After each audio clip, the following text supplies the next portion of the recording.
আজকে একটা ঐতিহাসিক রায় হয়েছে ওবিসি সংরক্ষণ নিয়ে। ৭৬টা মুসলিম জনগোষ্ঠীকে অবৈধভাবে মমতা ব্যানার্জির সরকার হিন্দু ওবিসিদেরকে বঞ্চিত করে রিজার্ভেশন দিতে গেছিল।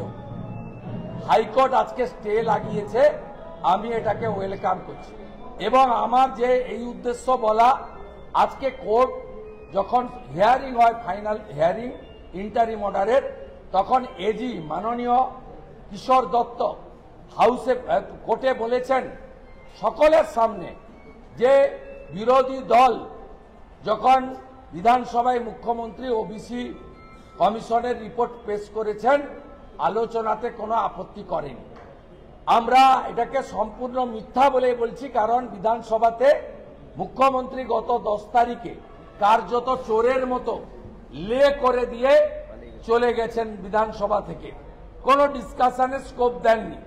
আমরা সেদিনও প্রতিবাদ করেছি এবং আমি এই চিঠিটা আপনাদেরকে ছবি করতে বলছি।